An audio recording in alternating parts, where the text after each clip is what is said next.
Do you know what your very first memory is? Like, the earliest concrete event in your life you can picture. It fucks me up a little bit to think about. Like, for billions of years, I had never existed. But from my perspective, I've always been here. Something about the way the first 2 or 3 years of our lives disappear completely from our own minds deeply unsettles me. Anyone can tell me just about anything I did at 1 or 2 years old, and I have no choice but to believe them. Even when I was very young, I fucked myself up thinking about the world before I was born, wondering if a guy named George Washington actually existed and shaped history, or if it was all just an elaborate story my teachers were telling me. I don't know if this is a common thought that children have. Surely it must be. Infants don't even have object permanence. They must be solipsistic by nature. Maybe this is why I cling to my first memory, and continue to do so, keeping it crystal clear in my mind. The downside of this, of course, is that if the topic of childhood memories ever comes up, I have to dance around the fact that my first is of playing a fucking video game to avoid looking like the pathetic degenerate I truly am.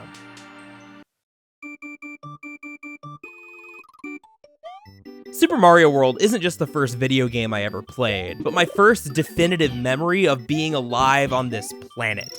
When I was a child, both my parents worked, meaning after school my sister and I wouldn't return home, but instead to our grandparents' houses. Most of the time, we'd sit on our asses and watch cartoons, shoveling nothing but hot dogs and mac and cheese down our throats like the picky little shits we were. I just want to fill my girth. We are the Martians, the butt-hungry Martians. We are the Martians, the butt. Exactly where we'd camp out until a parent picked us up changed from time to time, but our favorite room in the house was our Aunt Summer's bedroom. She was usually still at work by the time Papaw picked us up from school, so we had the place all to ourselves. In my memory, it's a spacious, moody room of nice smells, draped in dark greens and blues. In particular, we enjoyed the abundance of pillows she had in her bed, including several body pillows bigger than we were.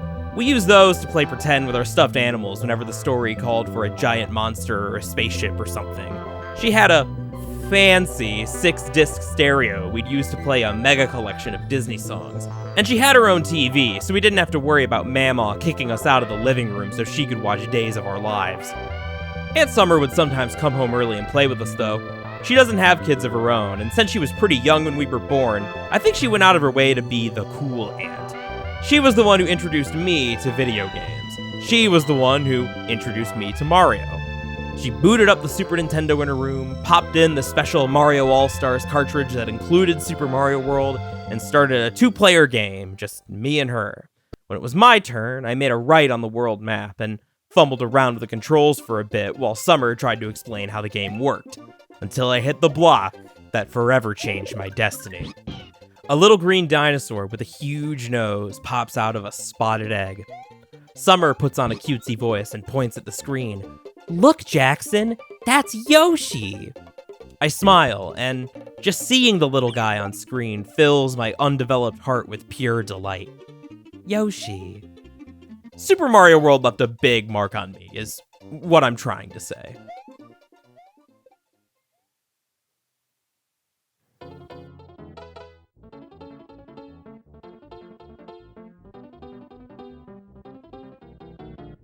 There have been lots of Mario games since Super Mario World came out. Lots of revolutionary, visionary titles, but lots of bland junk as well.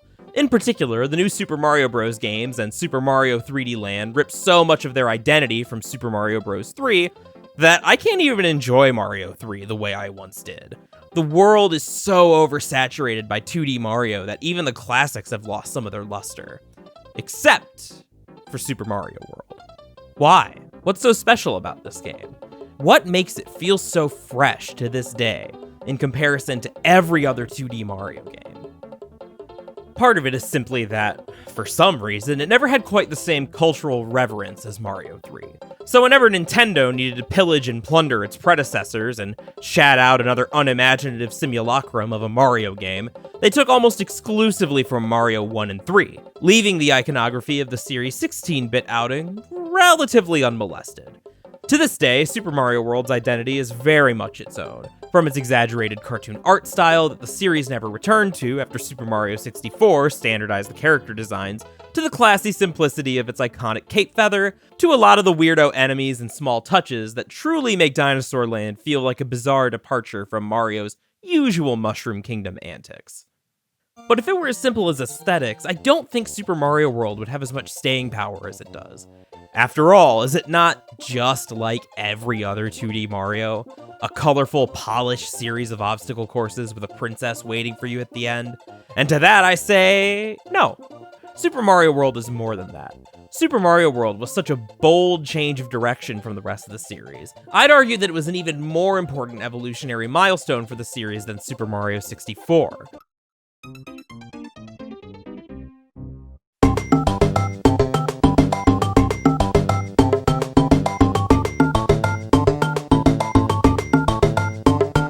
Because one thing the new Super Mario Bros. Games also left alone was the subtlety and depth of the game's structure. On the surface, it doesn't seem like Super Mario World does anything all that radical for the series. Like other Mario games, it has a map screen where you enter individual levels, move left to right, collect power-ups, stomp turtles, etc., etc.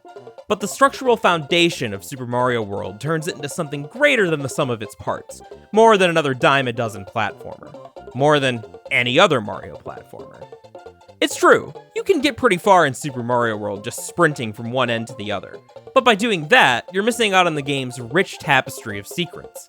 Every level is full to the brim of special Yoshi coins, secret nooks to earn power-ups and extra lives, and different winding routes to get to the goalpost. Secrets and alternate routes have been a part of Mario since the very beginning, but the warp zones in Mario 1 and the warp whistle in Mario 3 merely allow you to skip levels. Using these in any way other than to recover progress in these unsavable games only deprives you of masterfully designed levels. Super Mario World, however, takes this idea of finding secrets and designs the entire game around it. From the moment you start off in Yoshi's house, you're given not just one level, but two to choose from. To your left, a level that provides no forward momentum towards Bowser, but does teach you about the hidden exclamation point switches you can find tucked away in Dinosaur Land. But that's only if you want it. If you like, you have the choice of going right and heading straight towards the castle. And these choices and secrets only compound the minute you step into the Donut Plains, which splits into two distinct paths and offers you very different roads to Castle 2. In any given run of Super Mario World, you're required to skip levels. But by not giving you access to every level out of the gate, the game twists its world into disparate paths the players forge themselves through hidden exits and searching every nook and cranny of the levels. Take the Cheese Bridge area. At first glance, this looks to be a really underwhelming world. Two simple levels before you arrive at Castle 4. If you're simply powering through the levels in a straight line, you miss out on this entire top layer with a really unique underwater fortress and a nice dolphin ride. And you can see this extra layer, taunting you on the world map from above. You have to take an alternate exit in the first level of Vanilla Dome that bypasses the entire world. But if you do that, you're guaranteed to miss the red exclamation point switch that will prove indispensable in the tougher levels. But even after all that, if you've somehow resisted the game's attempts to prod your curiosity, the tried and true Mario strategy of sprint from point A to point B will make you hit a brick wall at the Forest of Illusion.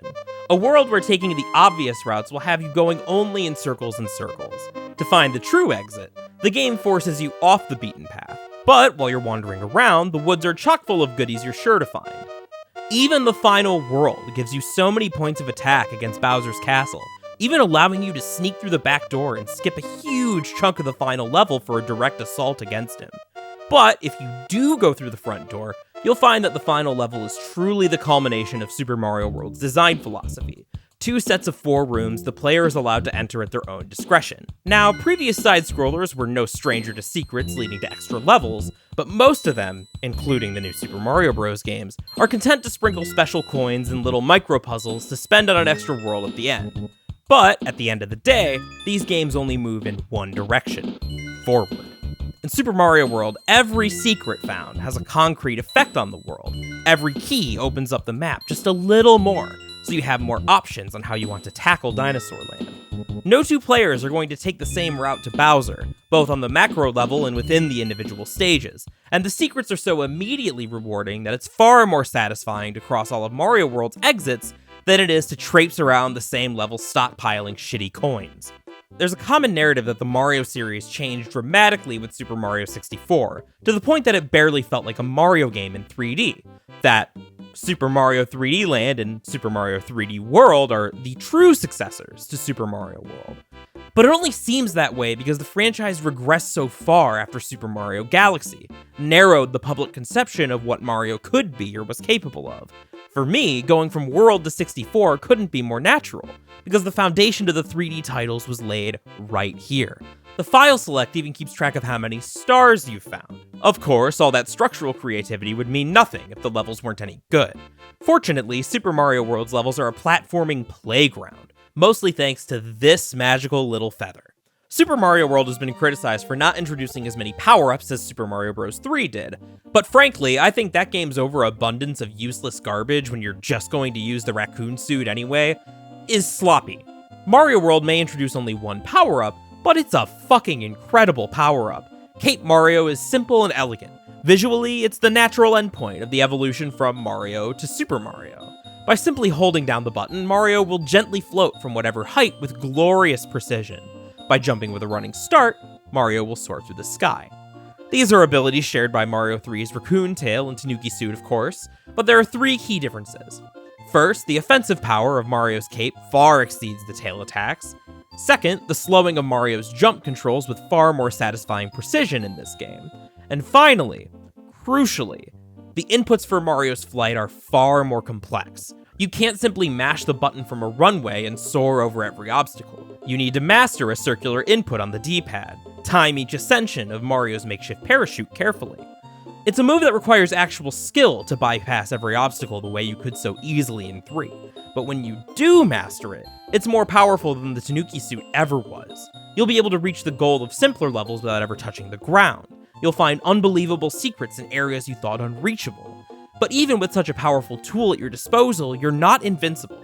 Dodging enemies and obstacles with the cape is far more difficult without a simple button letting you ascend, and one wrong move will break your flow. It's this more unwieldy, yet substantially more busted form of flight that gives traversing the game's levels and finding all its secrets a special kind of thrill that no other Mario game has managed to replicate. But of course, to say the cape feather was the most important addition would be objectively wrong. That would belong to Yoshi, the dinosaur who captured my attention immediately and never let go.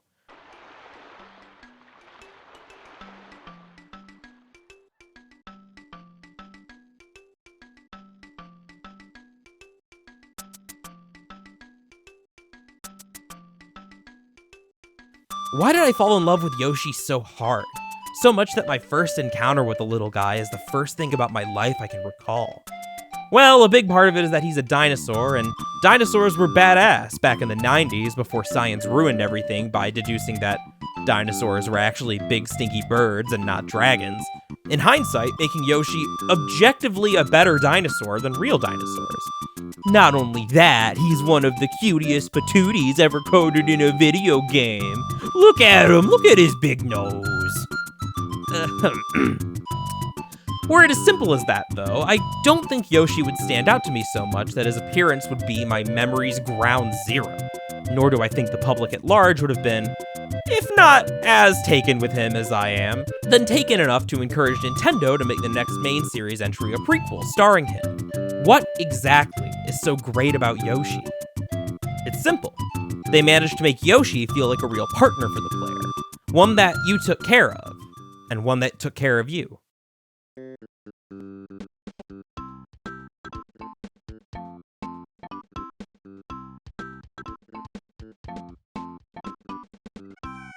As a power-up, Yoshi is great fun, granting Mario obvious new abilities to play around with like his stretchy tongue, but also more subtle ones like a meteor jump that completely obliterates most enemies with a satisfying crunch. Not only that, but Yoshi is tougher than Mario, able to bounce off lethal threats like they're nothing, giving skilled players an extra boost. You do lose the ability to infinitely fly or shoot fireballs, but the various abilities he gets from swallowing Koopa shells more than make up for it, with reds giving you a more powerful flame, and blues giving you wings to fly with more ease and grace than Mario can muster with just the cape. All of this means that the level's dynamic while riding Yoshi undergoes a noticeable shift.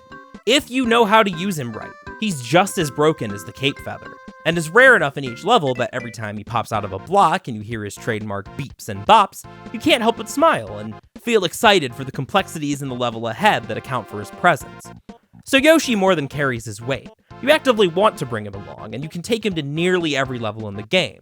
But the extra hit he gives you and his relative infrequent appearances incentivize you to watch over him as well. Because although he grants you an extra hit, that hit comes at something of a price. Yoshi's squeal of pain as he sprints away from you in a panic resemble a real animal closely enough to fill your gut with a primal dread. You can't help but give chase, and he moves fast enough that you have to throw some caution to the wind if you want to keep him from suffering a cruel fate in some ocean or lava pit.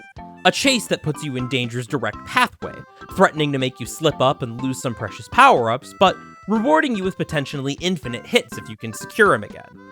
This is, incidentally, also how Super Mario World complicates its power-up system, by keeping your spare inventory item in the center of the screen above Mario, requiring you to linger around the danger that just damaged you if you want to recover an extra hit. It's not just that holding onto Yoshi gives you more options in the game. It's not just that he's cute and you don't like to see your buddy hurt. It's the way the game uses both of these elements to complement each other. The way they subtly characterize him by having him wait outside of fortresses and haunted houses, implying that, despite his physical superiority to Mario, he has genuine fears, keeping him from following you in. The way the game starts you off at his house, and he's the only character in the game who will talk to you. The way he's off on his own journey to rescue the baby Yoshis, so each victory over Koopling gives Mario and Yoshi meaningful progress on each part of their larger shared journey. As a kid, even if I was taking some route that steered me away from the castles, I always went back to them to make sure I rescued every egg. It's these little touches that make Yoshi one of the greatest video game characters of all time. There's so much richness to Super Mario World, both in its structure and the individual mechanics within the levels, that I don't think get enough credit. Sure, everyone knows it's good. It's a Mario game, of course it's good, right? But to smooth over each game's individual identity like that does a disservice to all these games, and to this one in particular. There's a richness unique to this game's style and mechanics. Don't get me wrong, Super Mario Bros. 3 is still a classic. It's unquestionably the NES's crowning achievement. But for me, Super Mario World has more staying power, and I don't think I'm alone in that. There's so much depth to this game that make it a prime candidate for speedruns, challenge runs, and remixes. I don't think it's an accident that this is the ROM hack game, that this game spawned several distinct subcultures. There's so many different ways to approach the game, I've played it hundreds of times, and after all these years still find joy in experimenting with it. Super Mario World is so foundational to not just my taste in games, not just my taste in media, but foundational to my entire person. It's my Rosetta Stone, a key for decoding who I am that I don't think I'm capable of unraveling here. I literally cannot remember a time in my life that Super Mario World wasn't there. You can call that pathetic, and it definitely is, but it's the truth. I find myself only able to extol its virtues, to make my argument for why I think it was underappreciated compared to Sonic when it came out, and underappreciated compared to its big brother today. However, I want to close this video on one last image that will maybe help illustrate why this game is so important to me. Why I chose this one to talk about for the launch of my channel. You see, because this was my first video game, my first time through was exceptionally difficult. I could never quite get past the Vanilla Dome, and then when I got a little older and finally did, the Forest of Illusion completely confounded me. So I found myself backtracking to other levels frequently, curious about the other paths I could see, but were barely out of my reach. I'd explored the Donut Plains pretty thoroughly, thinking that I'd found everything, but for some reason I was drawn to the secret ghost house. Those levels always terrified me. I didn't handle anything even remotely threatening well as a kid, and yet the ghost houses always called out to me because they were packed with so many secrets and obtuse progression that it was difficult to wrap my little head around them all. I stumble through the ghost house one more time, and this time find a vine that takes me to a never-before-seen path, one that leads me straight to a Big Boo. He seems invincible to me. I'm not sure how I can possibly kill a ghost, but I try and try again until I finally have him vanquished. I can feel my heart pounding as the game fades back into the overworld. No ordinary level just has a boss like that. Surely, I found something truly special. And when the Star Road opens up to me, when I move Mario onto the warp and whisk away, my tiny little jaw drops. It's a dreamlike area, outside the confines of both the game's reality and my own. And at the bottom of that unique first stage, I squeal with delight upon finding a baby red Yoshi, shake with excitement when he grows to full size, and I take him back to the main world to wreak fiery havoc. Little do I know that there are more hidden paths, both in and outside of the Star Road, that could lead me to even more powerful Yoshis. Little do I know that if I knew exactly how to play my cards, that Star Road was a direct path to Bowser, past all the troubles in the forest bogging me down. Little did I know that beyond the Star Road lies a series of ultra-difficult levels and a bizarre autumnal world where Koopas disguise themselves with Mario's face. There was so much more to this game than I could comprehend. There was so much more to the world than I could comprehend.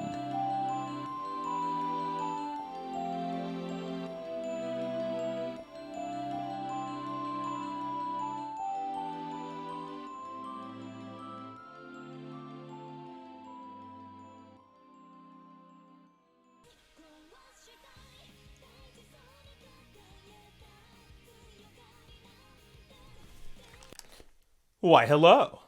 I didn't see you there. Welcome to the epilogue of the Super Mario World video. The first video on this channel. I'd say the first in a series, but it's not really that. It was, but story for another time.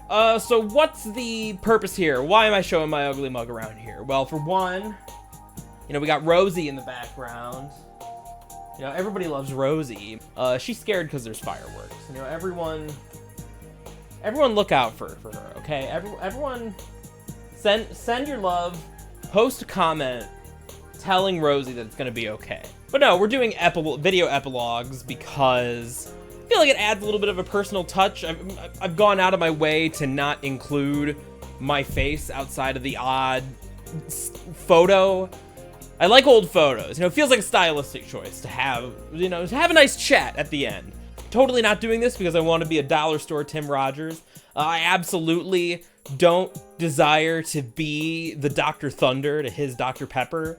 Like all grocery store brands, the manufacturer tries to tell you it's just as good, but come on. So I don't know whether I should just jump straight into shilling. I guess I have a few addendums. I realize that I act pretty aggressive towards Super Mario Bros. 3. And Super Mario Bros. 3, as I stated in the video, it's a great game. I'm not out here with the take that, you know, Super Mario Bros. 3 is bad, actually. It's still one of the best games ever made. But I've always preferred Super Mario World, even as a kid. You know, like I said, my first experience with Mario was on the compilation cartridge. So I played them both. I played them both back to back, and World was the one I always went back to. World and the first one. I actually don't know. I say that World is the first game I ever played, but I'm pretty sure that, like, my aunt gave me a small sampling of all those games, you know? So I'm not actually certain which one I played first, but the first memory, the first concrete, like, memory I can point to is Yoshi popping out of that egg. So we went with that. You know, I might be a liar, but the human memory is such a fallible thing. You know, what a useless hunk of meat our mind is. So yeah, no, to reiterate, I think Mario Bros. 3 is great, but maybe, if I sound aggressive, it's maybe because it feels like in the discourse it's kind of a universally accepted truth that Mario 3 is the best one. And, you know, I wanted to push back on that just a little bit, because, yeah, of the 2D games, Super Mario World is my second favorite. Yoshi's Island is my first. We will be making a video on Yoshi's Island eventually, but not right now. The next video we're going to be doing is actually going to be Alan Wake. I had something else lined up in the pipeline, but then they had to announce a remaster on me, so Alan Wake it is. I'm hoping to have that video out at least within a week of the remaster coming out. I mean, I'm just a one-man show. I'm just a hobbyist, so this took longer. I'm actually a little worried because this was one of the shorter scripts and it still ended up being 20 plus minutes. So, whoo! Oh, what a mistake this was. Yeah, we'll be doing Alan Wake next. I got, appropriate for October. Look forward to that on this channel. If you want to see that and more videos, if you enjoyed this, please support me by, giving me that like, giving me that comment, giving me that subscribe, the old YouTube cliche. But most importantly, if you know someone who you think would enjoy this, go ahead and send it to them. Go ahead and share, with your Discord groups and your friends and, Reddits or whatever, because that's the only way us little guys can grow, can get the attention of the almighty algorithm. Do it for Rosie. Do it for Rosie. So what else? I don't have a Patreon or anything like that. I'm actually going to be, hopefully, after all this virus nonsense, moving to Japan pretty soon, and I think having a second income like that might get me deported, so no Patreon until I'm aware of the rules. But if you do want to support me financially and also get a great read, I'm a writer. I wrote a book. I wrote a novel. It's called Kelly is Unbreakable. Available on Amazon in both physical and Kindle. Working on the audiobook version, so if you're an audiobook person, stay tuned on that. Let's see what else. I have a Discord, link in the description. It's dead right now, like real hard. Nobody posting it. Not even I posting it. I'm not a huge Discord guy, but maybe if you come and post in it, maybe you could be the person who gives my Discord life. Maybe you can be the Dr. Frankenstein of the Jackson Keller Discord. Got some posters. Oh, speaking of my book, the one on my door there, those are my two main characters. Those are my beautiful children. I'll, blow them up a little bit so you can see. You like anime, don't you? Don't you, you little shits? Buy my book! And we also got Baby Gohan riding Yoshi. Some things never change. I also got a Twitter. That's a mistake. Well, yeah, I think that's it. Maybe I'll have better outros that people will actually want to watch. I thought the video itself was alright, though. I thought I did okay for my first real crack at it. Yeah, anyways, thanks for watching. Hopefully I'll see you again soon. Bye-bye.